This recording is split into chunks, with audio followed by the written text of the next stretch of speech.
The call came on a Tuesday evening, just as I was wrapping up another 14-hour workday.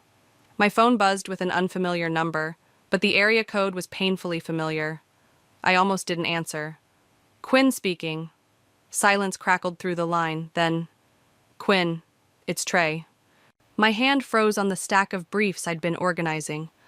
5 years of carefully constructed walls threatened to crumble at the sound of his voice. I'm Quinn Nichols, and until that moment, I thought I'd finally moved past the woman who lost everything to the man on the other end of this call. I need your help, he said, his voice rough with desperation. Please, I laughed, sharp and bitter. You've got some nerve. I know, but you're the best family lawyer in the state now, and... He paused. Marley's trying to take my kids. Marley, my former best friend, the woman he left me for 3 weeks after I lost our baby, the perfect pair who destroyed my life and built their own on its ashes. Find another lawyer, I said, reaching to end the call. Wait, his voice cracked. Just meet with me. 1 meeting. Please, Quinn. A knock at my office door saved me from responding. Valeria, my law partner, stuck her head in. Still here? The Thompson deposition's at 8 tomorrow. I held up one finger, then spoke into the phone. Tomorrow, 9 a.m., my office, don't be late. I hung up before he could respond. Was that who I think it was? Valeria asked, settling into the chair across from my desk. I nodded, my hands shaking as I straightened papers that didn't need straightening. The universe has a sick sense of humor. Want to talk about it? Not really. I stood, grabbing my coat, but I could use a drink. 20 minutes later, we sat in our usual corner booth at O'Malley's. Valeria waited until the waitress delivered our wines before leaning forward. Spill. Remember the case that made me switch to family law? I took a long sip of Cabernet. The woman whose husband left her for her best friend while she was still grieving a miscarriage. That was you? Valeria's eyes widened. I always thought... Damn, Quinn. Yeah. I traced the rim of my glass.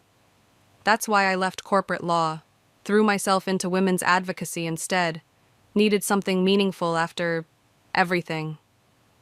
And now he wants your help? Against Marley. I couldn't help but smile, though it felt more like baring teeth. Karma's a fascinating thing, isn't it? Valeria studied me carefully. You're not actually considering it? Before I could answer, my phone buzzed with a text from my sister Zoe. Just saw Trey's name trending. You might want to check the news. I pulled up the local news site, and there it was. Tech CEO Trey Wheeler steps down amid scandal. The article detailed allegations of financial misconduct, with Marley quoted extensively about her husband's betrayal of trust. Well, well, Valeria murmured, reading over my shoulder. Looks like someone's world is imploding. Good, I said, but the word felt hollow.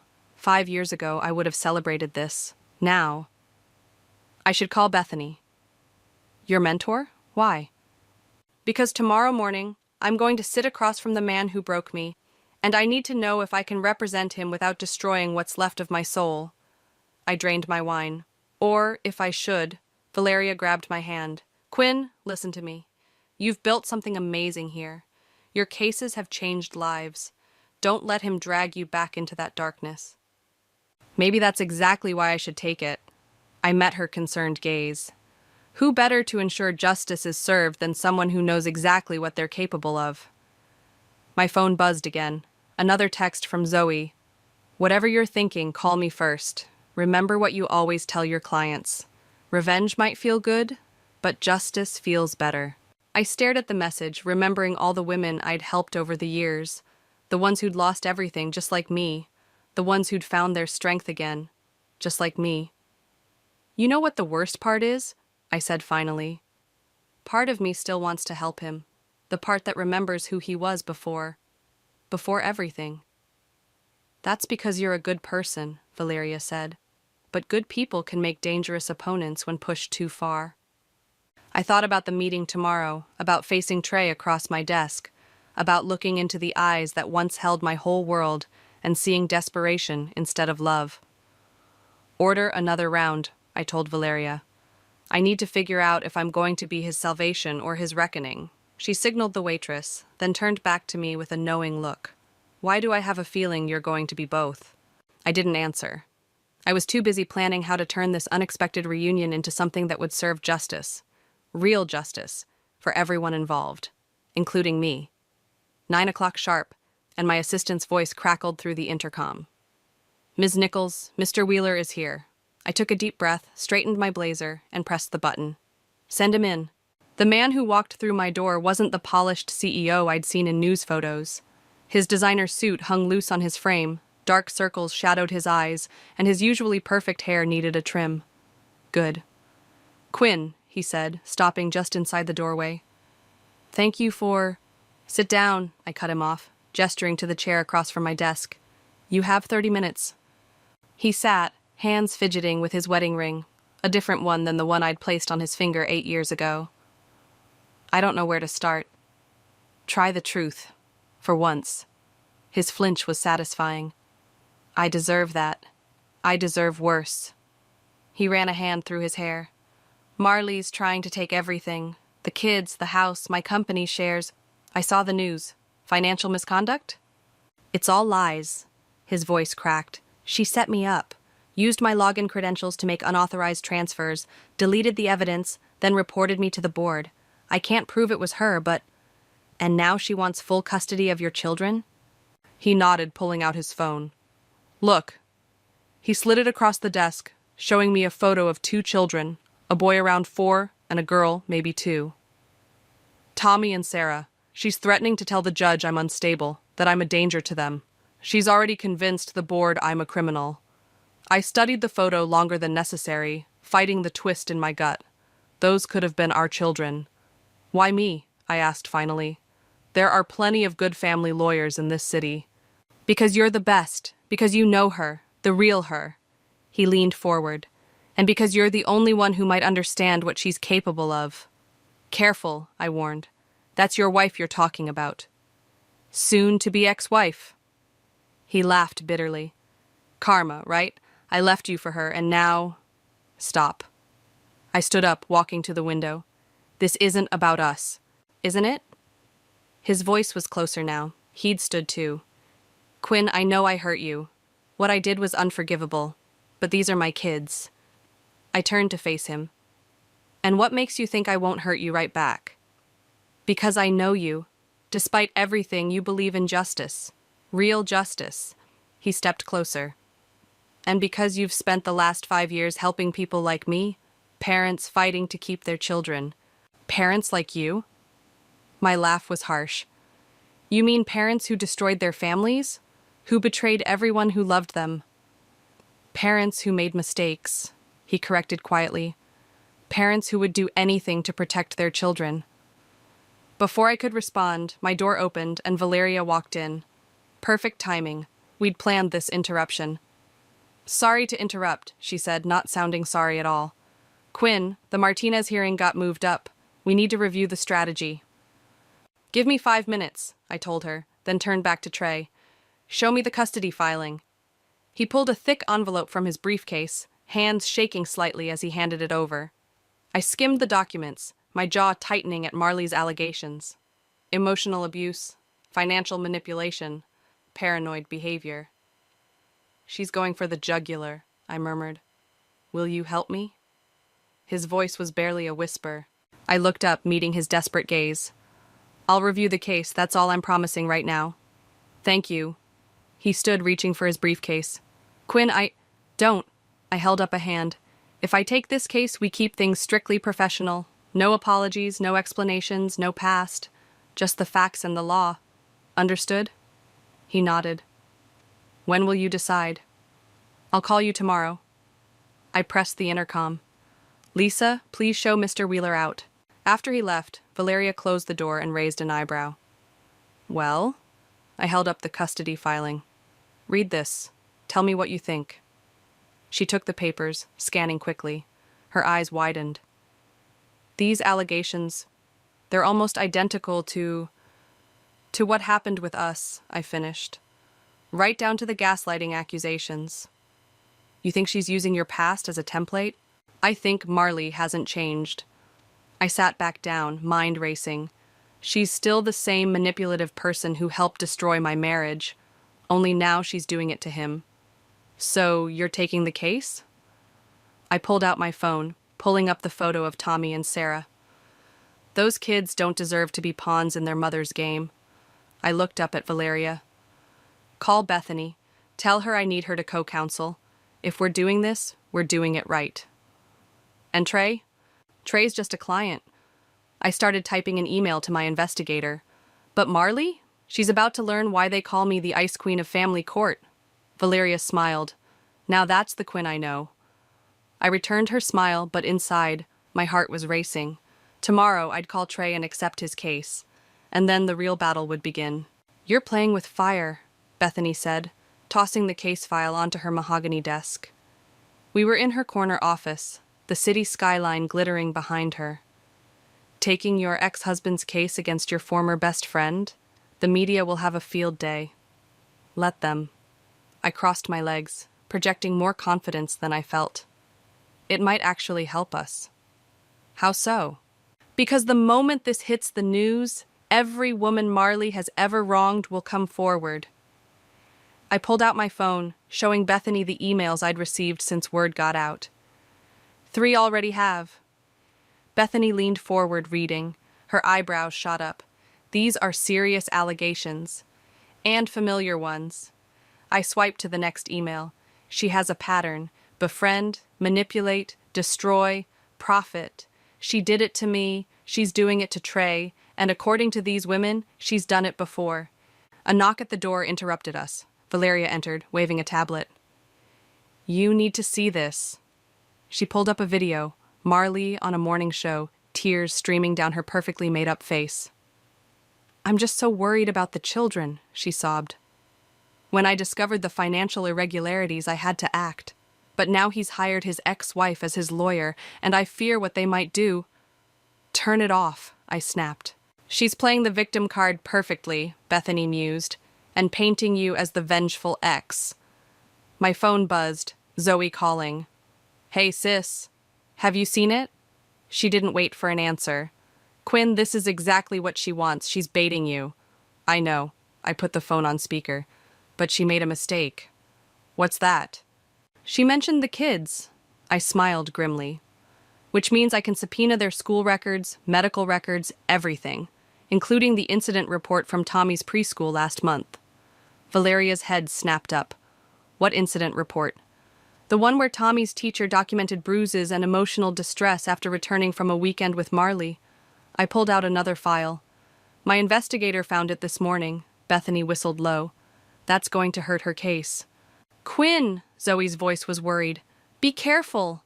Remember what happened last time someone threatened Marley's perfect image?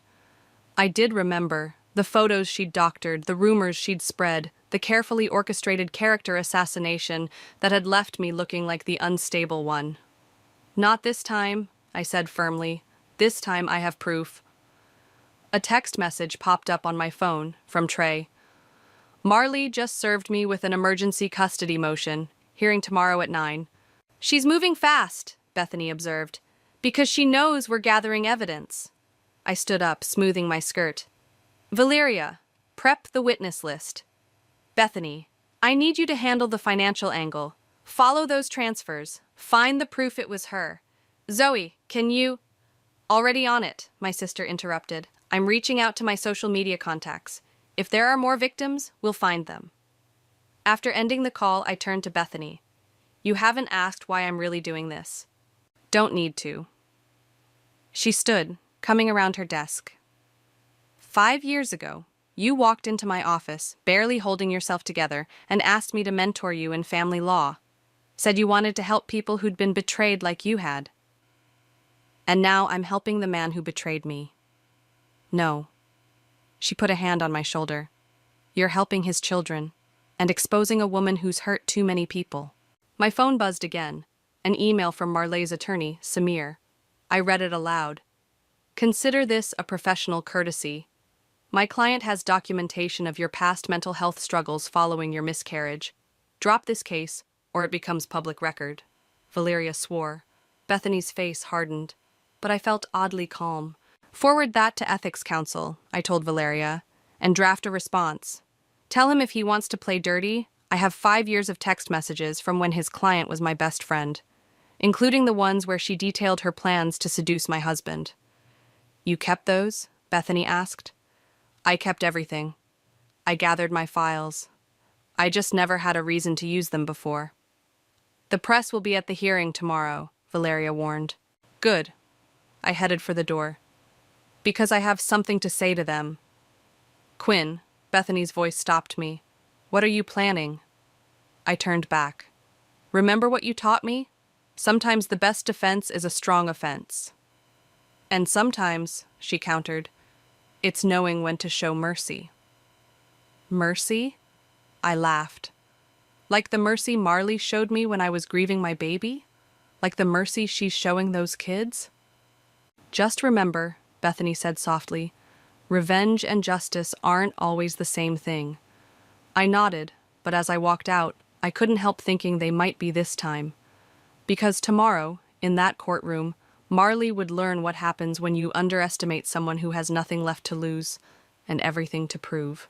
The courthouse steps were crowded with reporters when I arrived. Marley had already made her entrance, playing the devastated mother perfectly in a conservative blue dress and pearls.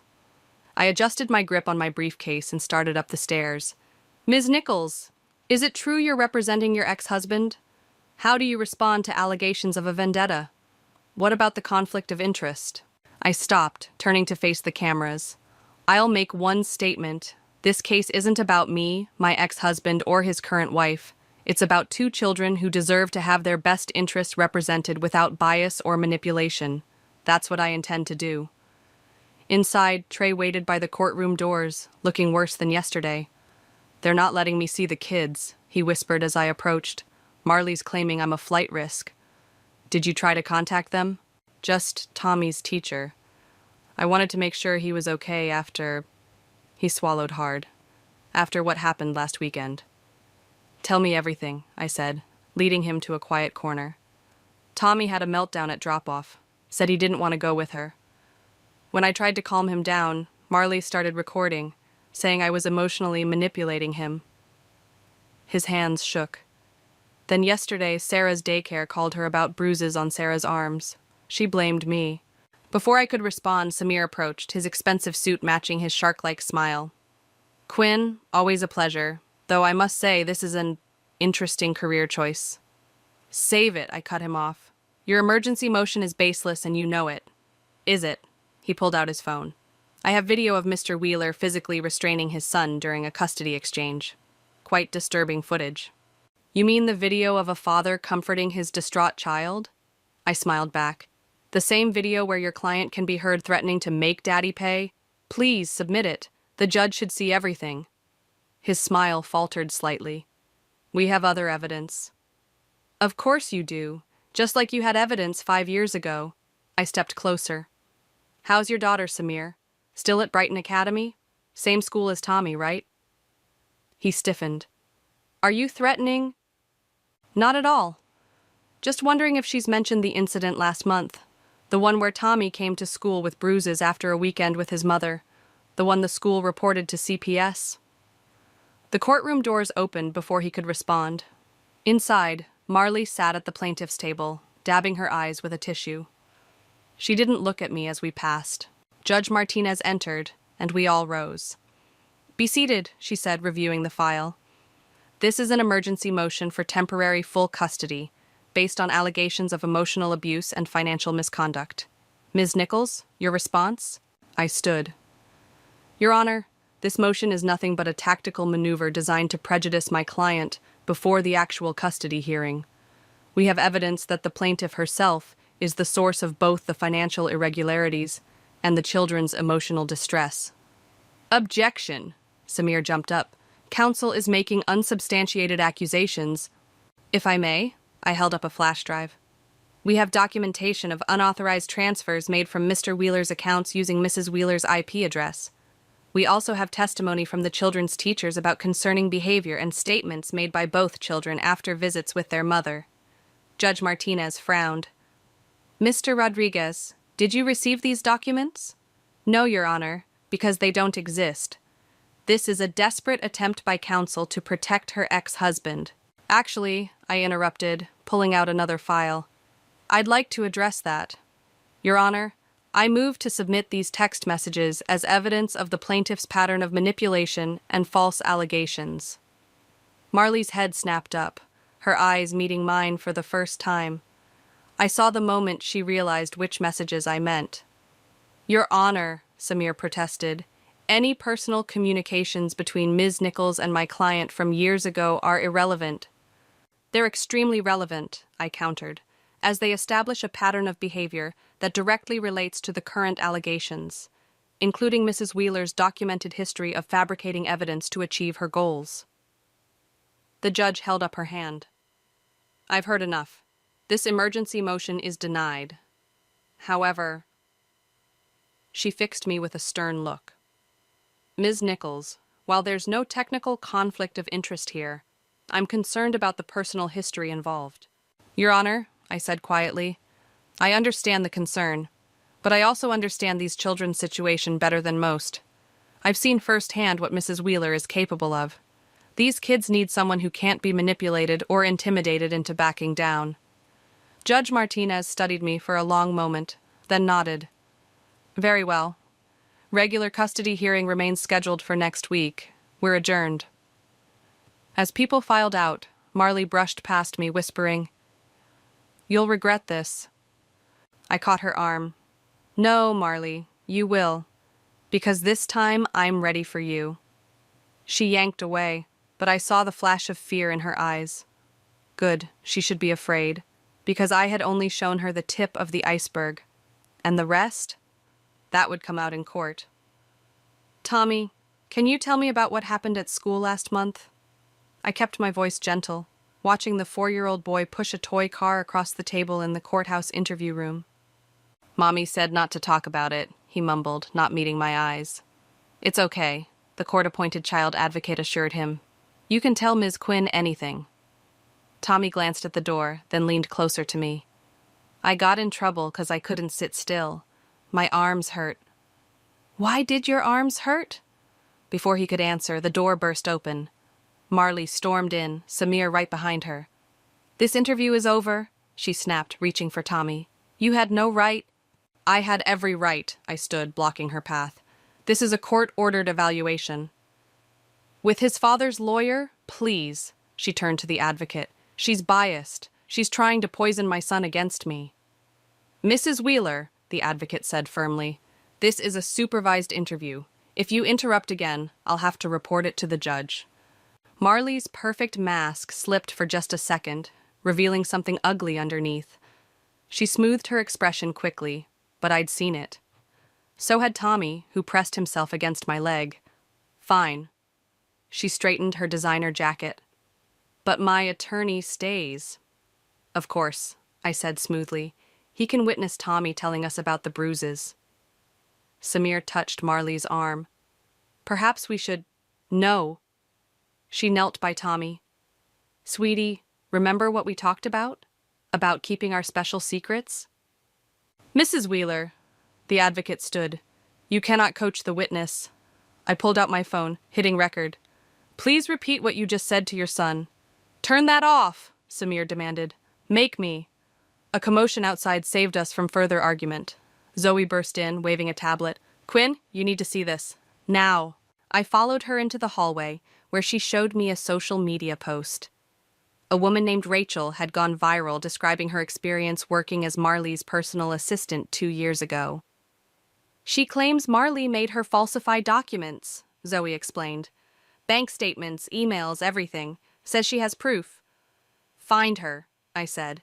Get her in front of a judge. Already done. She's willing to testify. Zoe hesitated. But Quinn, she also mentioned something else, about Marley having an affair. With who? Samir. I felt the pieces click into place. The aggressive legal strategy, the convenient evidence, the way they worked together so smoothly. Get me everything you can on both of them, I told Zoe. Bank records, hotel receipts, anything. Back in the interview room, Marley was whispering intensely to Samir. They both looked up when I entered, and I couldn't help but notice how close they were standing. "Interview's over," I announced. "But don't worry, we got enough." "This is harassment," Marley hissed. "I'll file a complaint with the Bar Association." "Go ahead," I smiled.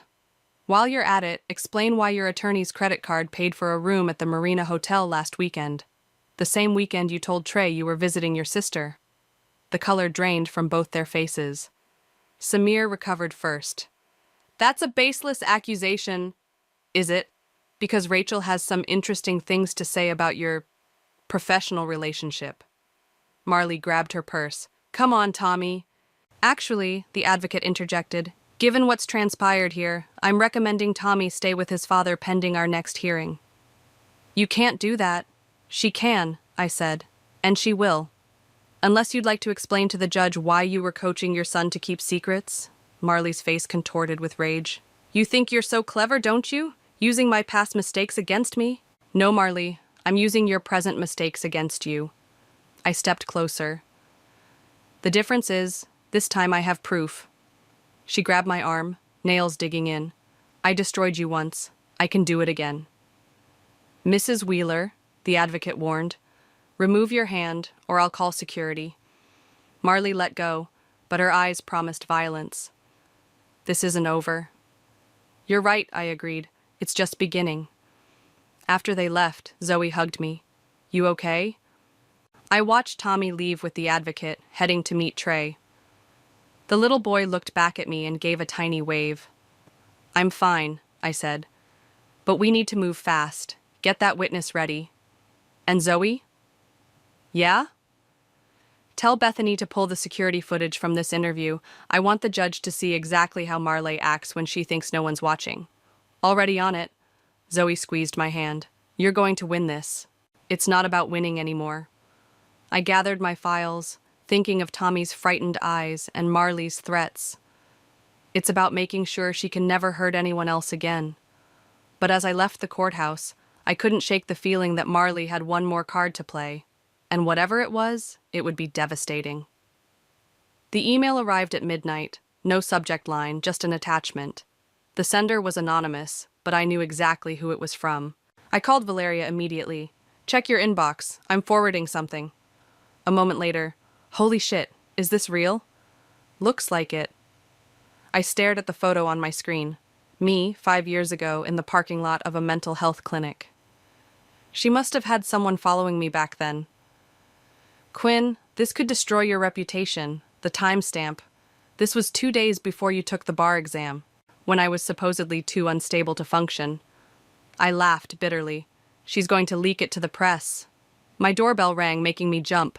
Through the peephole, I saw Zoe holding up a bottle of wine. "I have to go," I told Valeria. "Meeting tomorrow? First thing?" I opened the door for my sister, who took one look at my face and said, "What did she do now?"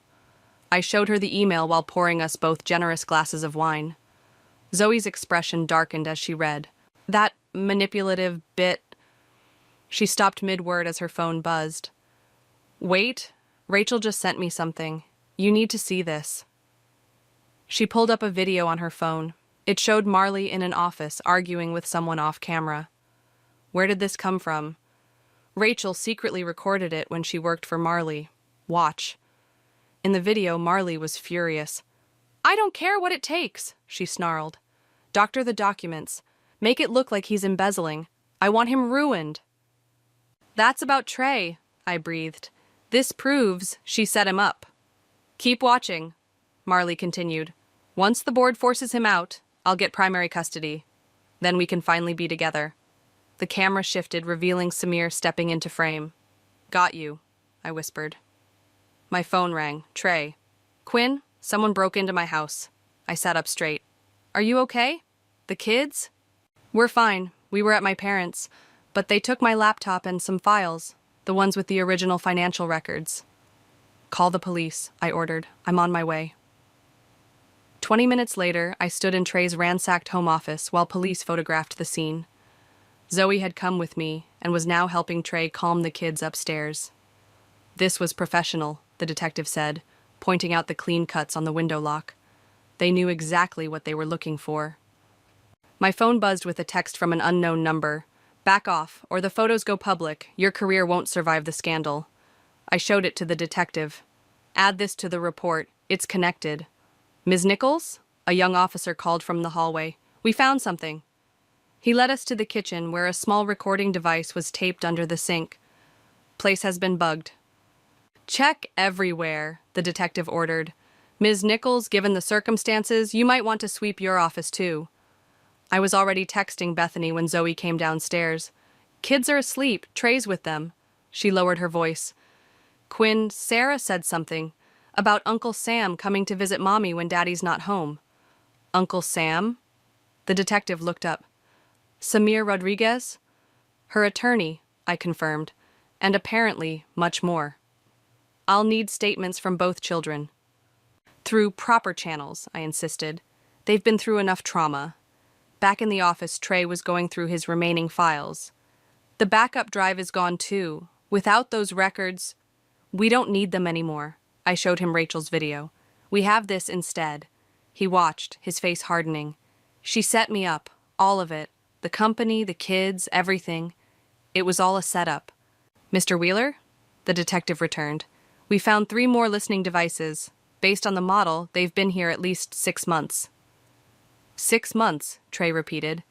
That's when I first suspected the financial irregularities. My phone buzzed again. Another anonymous email. This time, more photos. Me outside my therapist's office. At a grief support group. Private moments from my darkest days, all documented. She's getting desperate, Zoe observed. Good. I started typing a response. Because so am I. What are you going to do? I hit send, then showed them my reply. Release whatever you want. I'm not ashamed of getting help after what you did.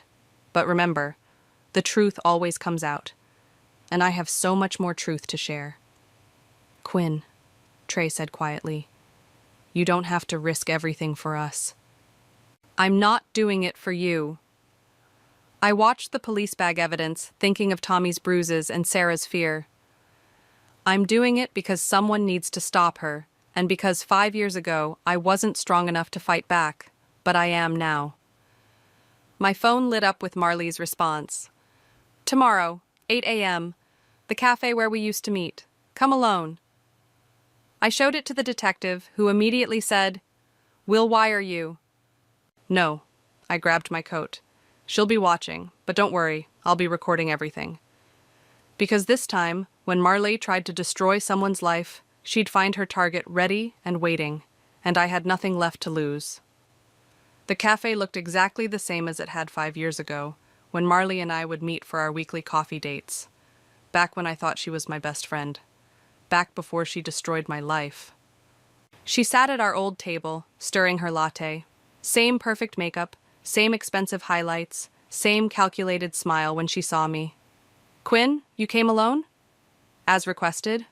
I sat down, declining the waitress's offer of coffee. Let's skip the small talk. Always so direct. She sighed. That's your problem, you know. No subtlety. Unlike you, breaking into Trey's house, bugging his office, following me 5 years ago, that kind of subtlety. Her smile didn't waver. I have no idea what you're talking about. Really? Should we call Samir and ask him? I pulled out my phone, showing her the cafe's security camera feed streaming live to my screen. Or should we ask the detective watching from across the street? Finally, the smile cracked.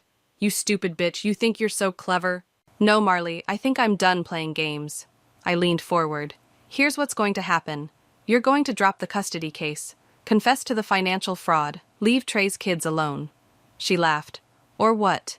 You'll release that video of me and Samir? Go ahead. I'll just claim it's doctored, like everything else. Everything else? Like the evidence you planted to frame Trey? Prove it. Her eyes glittered. Oh, wait, you can't, because those records are gone. Actually, I pulled out a USB drive. Rachel kept copies, of everything, including your emails planning the whole thing. The color drained from her face. She wouldn't dare. She already has. She's giving her statement to the DA right now. I checked my watch. Along with 3 other former employees you've threatened or blackmailed. Marley's hand shook as she reached for her coffee. I'll deny it all. It's my word against theirs. And the kids? What about Tommy's bruises? Sarah's Uncle Sam visits? You bitch, she hissed. You turned them against me. No, you did that yourself. I stood up. It's over, Marley. Walk away now, or I'll make sure everyone knows exactly who you are. She grabbed my wrist. I'll release those photos. Everyone will know you had a breakdown. No one will trust you to practice law again. Go ahead. I pulled free. Because I've already released them myself. What? I showed her my phone again, this time displaying my firm's website. There, in a new blog post, was my story. The miscarriage, the betrayal, the therapy, the recovery, everything. You see, I said quietly, you can't shame someone who's not ashamed. You can't threaten someone who's already faced their worst fears. You're bluffing, she whispered, but I saw the panic in her eyes. Check your phone. She did. Her face went white as messages started pouring in. The story was already going viral. Here's the deal, I continued. Sign these papers. I placed a folder on the table. Full custody to Trey, a confession about the financial fraud, a restraining order keeping you away from the kids. You can't, or I release everything else. The videos, the emails, the testimony from your former employees, everything. You'd destroy my life? Her voice cracked. After all we meant to each other? Like you destroyed mine? I stood up. The difference is I'm giving you a choice, more than you ever gave me. She stared at the papers for a long moment. Then, with shaking hands, she reached for a pen. I want to see my kids, she whispered. That's up to the court, and their therapist. I watched her sign. But first, you need help, Marley. Real help. She looked up at me, and for a moment I saw something real in her eyes. Fear, maybe even regret. What happens now? Now? I gathered the signed papers. Now you leave, move away, start over. But if you ever come near those kids again... You'll destroy me, she finished. No. I shook my head. You've already done that yourself. As I walked out, the detective met me at the door. We got it all on camera. The DA's ready to move on the fraud charges. Good. I handed him the signed confession. Make sure Samir's included in the investigation. My phone buzzed. Trey. Is it done? It's done, I texted back. The kids are safe. Walking to my car, I felt lighter than I had in years. Not because I'd won, but because I'd finally faced my past and come out stronger. My phone rang. Bethany. I saw the blog post, she said. You okay? Better than okay. I smiled, watching Marley leave the cafe in tears. I'm free. And the kids? They're free too. I started my car. That's all that matters. Because in the end, this wasn't about revenge. It was about justice. And sometimes, they look exactly the same. All rise. Court is now in session. The Honorable Judge Martinez presiding. I stood beside Trey as the judge entered, my case files organized and ready. The courtroom was packed. Reporters, law students, and what seemed like half the legal community had come to witness the final hearing. Marley's seat was empty. According to her new attorney, she'd checked herself into a treatment facility the day after our cafe meeting. Part of me hoped she'd actually get the help she needed. Before we proceed, Judge Martinez began, I want to acknowledge the unusual circumstances of this case. Ms. Nichols, your public statement about your personal connection to this matter has raised some eyebrows in the legal community. Yes, Your Honor. However, she continued, your transparency and professional conduct throughout these proceedings have been exemplary. The court appreciates your handling of this sensitive situation. I nodded, feeling Trey's tension beside me. Given the evidence presented, including Mrs. Wheeler's signed confession and subsequent actions, I'm prepared to rule on the custody arrangement. The judge looked directly at Trey. Mr. Wheeler, please stand. He stood, hands trembling slightly. The court grants you full custody of Thomas and Sarah Wheeler. Mrs. Wheeler's visitation rights will be suspended pending completion of her treatment program and psychiatric evaluation. Furthermore, she shuffled some papers. The restraining order will remain in effect for the children's protection. I heard Trey's shaky exhale of relief. Your Honor, I said, regarding the financial allegations against my client? Yes. Given Mrs. Wheeler's confession and the evidence provided by former employees, all charges against Mr. Wheeler have been dropped. The DA's office will be handling the fraud case against Mrs. Wheeler and Mr. Rodriguez separately. As we gathered our things after adjournment, Bethany approached with Valeria. Impressive work, Bethany said, hugging me. Though I hear the State Bar Association wants to talk to you. My stomach dropped. About what? About heading their new ethics committee, she grinned. Apparently, your blog post about maintaining professional integrity while handling personal trauma has become required reading at 3 law schools. Speaking of reading, Valeria added, you might want to check your emails. The women's advocacy groups are fighting over who gets to have you as their keynote speaker. Before I could respond, I heard a small voice. Ms. Quinn. Tommy ran up, Sarah toddling behind him with Zoe. The little boy crashed into my legs, hugging tight. Thank you for helping my daddy, he said. I knelt down to his level. You helped too, buddy. You were very brave. Will we see Mommy again? I glanced at Trey, who nodded slightly. When she's feeling better, and only if you want to, but for now you're going to stay with your daddy, okay? Sarah reached for my hand with her tiny fingers. Story time? Actually, Trey said, I was hoping we could all get ice cream to celebrate. Ice cream! Tommy bounced excitedly. Quinn? Trey looked at me uncertainly. Would you join us?